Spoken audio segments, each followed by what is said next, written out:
is down, everybody? Is your main course, Pancake. Welcome back to another video. Today we are back in Madagascar once again. No penguins. I'm gonna keep making that joke until we are out of Madagascar. I hope you know that. Today we are talking we are talking about another species in Madagascar. We're talking about a bird. Y'all like birds? What's your thoughts on birds? They're cool from a distance. I don't understand pet birds. I think that's weird. I wouldn't get a pet bird. But today, in this beautiful day, we are talking about the Humblot heron, Ardea humbloti. And I'm just going to go ahead and say that the odds of me saying Humboldt instead of Humblot are very high, because Humboldt is a name that I am familiar with because of Humboldt's currents. So, this is a heron, of course. It's also known as the Madagascar heron, which is pretty cool because it's from Madagascar. Local Malagasy names for the Humblot heron include Kisirano, Lungaro, and Lungaroko. These names are also associated with other species of heron, such as the gray heron. So, this is kind of just the local name for heron. The name Humblot is in reference to the French naturalist Leon Humblot. The herons are commonly found in the north and west coast of Madagascar, up here and over here. Nope, up here and over here. They are also present in the Comoro Islands and Mayotte Island. Humblot's heron is a part of the subfamily Ardeanae, which are also known as typical herons. So, herons are herons, and this is a heron. I like herons. The Humblot's heron was previously thought to be a darker form of the gray heron due to many similarities in their physical appearance, but this has been disproven, most likely using genetics, if I had to guess. The heron was first described by Henry Milne Edwards and Alfred Grandidier, which is a cool name, Grandidier, in 1885. What do they look like? How are you going to find one when you're on your trip in Madagascar, or perhaps the island of Mayotte? So they have a uniform dark gray plumage, which plumage is just feathers, and then on their forehead and chin they have darker gray, closer to a black feathers. The feathers on its nape are longer and form a crest, so this is common among most herons, I think. But right on there, they have longer feathers that kind of go back. Looks like a crest. And then this heron has a long, pale bill, pale eyes, and long, skinny, pale legs. Doesn't spend much time in the sun, it seems like. I'm guessing Irish descent. They are pretty big birds. They can get up to 3 to 3.28 feet tall, or 92 to 100 centimeters. You know, about as tall as your little cousin. I'm just assuming that you have a 3-foot tall little cousin. Even though they're this tall, they weigh a lot less than your cousin. They only weigh between 2.2 to 3.5 pounds, which is pretty crazy. But you gotta take into account that the majority of their height is their legs, and they're about this thin. That's 1 to 1.6 kilograms, by the way. Their bill is also, as I mentioned, pretty long. It could be anywhere from 5.12 to 5.88 inches long, or 13 to 14.93 centimeters. And then as far as depth concerns, which I'm guessing, depth is like height kind of, it is 0.96 to 1.06 apologies inches in depth, or 2.45 to 2.69 centimeters. The herons are most commonly found in the coastal lowlands in southern, western, and northern Madagascar. You're not going to find them in the mountains. In the center of Madagascar, you ain't going to find a heron. If you do, he's lost. Try to help him out, give him a map or something. Maybe plug into your phone GPS, show him, you need to go that way. Small populations can also be found on the islands of Comoros and Mayotte, like I said before. These are much smaller populations than those on the mainland. There has only ever been one recorded and confirmed sighting of the heron on the mainland of Africa. So he got really lost.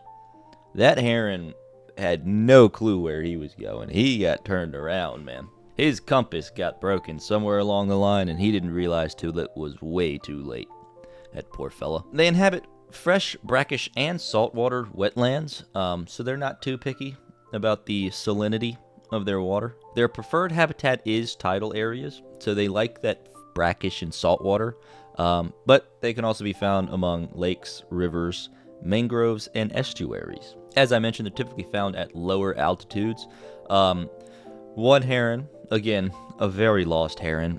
These guys don't have the best sense of direction, I fear. But one heron was recorded at an altitude of 1,500 meters, or 4,900 feet above sea level, which is pretty high up there. I'm not sure how that happened, to be honest with you. They're not migratory birds. They're not going somewhere, coming back every year. You know what migration is. I don't know why I just explained that. But they are prone to traveling long distances to find a suitable habitat, like the guy that ended up in Africa. The African mainland, that is. Madagascar is Africa. They're typically solitary birds. They don't coerce very much with their fellow herons. They can sometimes be seen in small groups, but typically they're loners. Their diet consists mainly of medium to large-sized fish. And by large-sized fish, I don't mean a blue tuna, bluefin tuna. Smaller fish on the larger scale of fish, but not small fries, you know what I'm saying? Something to fill their tummies. They also feed on some crustaceans. They typically forage around floating vegetation in shallow, clear water, or in incoming and outgoing tides when the fish are being pushed in or out of the tidal waters. They are passive feeders, which means that they stay stationary for long periods of time and they wait for the prey to come to them, so they just kind of sit there and look in the water.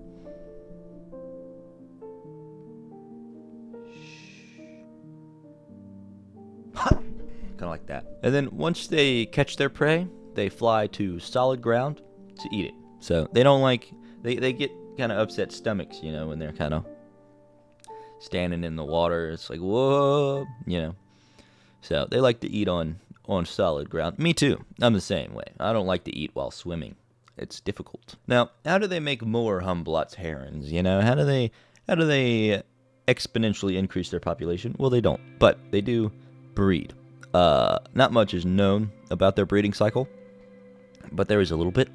They typically breed in small groups of a few breeding pairs, so you're looking at, probably no more than 10 birds, honestly. And nesting has been observed year-round, so it doesn't seem like they have a specific mating period. They go at it whenever they want, which is respectable. Nests are typically found on the ground, surrounded by dense aquatic vegetation, but they can also be found in trees, all the way up to 39 feet off the ground, or 12 meters, which is pretty high up there. On the island of Mayotte, they have been observed nesting in mangroves, it's probably a pretty good spot, it's pretty dense up in there. I like it. I like the thought pattern. I like where their head's at. They typically lay 3 blue eggs, with the mother and father taking turns incubating, so the father actually contributes, which is rare in the animal kingdom. Gray heron chicks have been observed sharing nests with Humblot's heron chicks, which is weird, right? You get 2 different species sharing a nest. And this hints at possible mixing and hybridization, which is not understood at all. There hasn't been really much research on it. We've just seen it, and we're like, that's weird. Anyway, might be some more confused herons in that mix that are just completely lost. Probably the one that ended up on Africa came back and found some gray herons and was like, hey, what's up, ladies? As for the sound that they make an irregular barking sound that lasts from half to 1 second, and then they sometimes will rattle their bills while in nests, so kind of like a teeth chattering, I would assume. And of course, because I'm talking about them, they're not doing well. The Humblot's heron is listed as endangered on the IUCN Red List. A 2019 survey of the population found 645 breeding pairs, or 1,290 individuals, and this leads to the estimated population being 1,290 to 1,500. because, I mean, you have to assume you didn't find all of them in your survey. But that's not that many. And when these numbers are compared to previous surveys done in 1993 and 2010, it is estimated that the population is decreasing at about 1.4% per year, which is not good. That's not like a huge decline, but you don't want to see a decline, you know? Now, what's causing this decline? What are the threats to the Humblot's heron? There's quite a few. One of the big ones is poaching. Both birds and eggs are pretty commonly poached. And then you have the general increase of human population in western Madagascar, taking areas over, taking habitat over. The destruction of wetlands to establish rice paddies is a big deal. Wetlands are the perfect places to put rice paddies because you need lots of water, and that's also where the heron lives. So it's not a great combination. Deforestation also has a negative effect. And then the increasingly drier climate in Madagascar has also negatively affected the heron because it likes water, you know, and the wetlands are kind of drying up a little bit, and it's not good. Another problem is the invasive water hyacinth. This is causing problems because it kind of just clogs up wetlands and coastal areas, and it limits their feeding habitat because, of course, the heron needs to be able to see in the water to see its fish and crustaceans. And when you have weeds covering the water, you can't see in it. The habitat of the Humblot heron is also poorly protected. About 50% of their range is protected, which is not terrible, to be honest. Now, based on their range not being that large, it's not that great. I mean, we can just estimate half of the species is not in protected areas, so those areas are vulnerable to human colonization, wetland destruction, all kinds of stuff. There is work being done to protect the heron. There is an active recovery plan in place, and there are many proposed efforts that have not quite made it through the system yet, that are focused on aiding the recovery of the species. So hope is not lost. They're not critically endangered or anything like that. They could definitely bounce back or stabilize at a certain population, especially if more of their habitat becomes protected. And honestly, once more is understood about the bird, then, you know, you have more opportunities to protect it. Like I said, breeding is probably a big deal.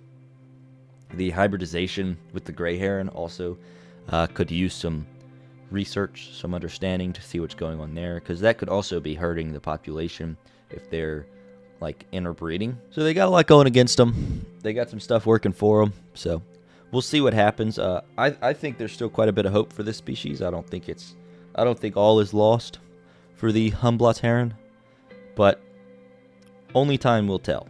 Now, would I be able to beat the Humblot heron in a fight?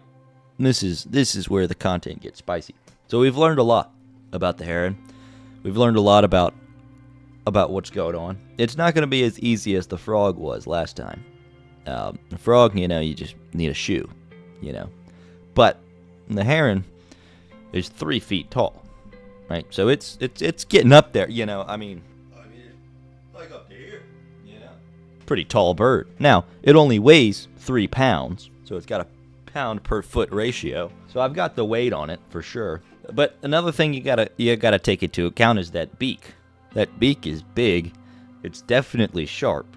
I mean, it hits me in the chest with that, I'm donezo. You know, it could get my eye. It could blind me.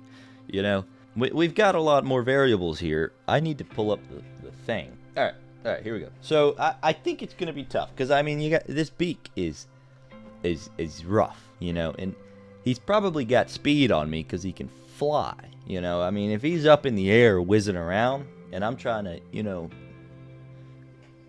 follow him and get a beat on him and then he swoops down, it's going to be tough. But I think, I mean, if I can get a hold of that neck, that long neck, if I can just grab it, he's done, right? I know the heron's going to be fragile, right? I think I still win this fight. I really do. It's not as easy as the frog. The heron has a chance. I think probably I think probably right there. That's what I'm thinking. Because I know, like, I could take care of this guy. Like, the day before the fight, I'm able to get a night of sleep. Like, I'm not stressed. I'm not sweating it. It's not as easy as the frog, like I said. It's not going to just be a gimme, per se.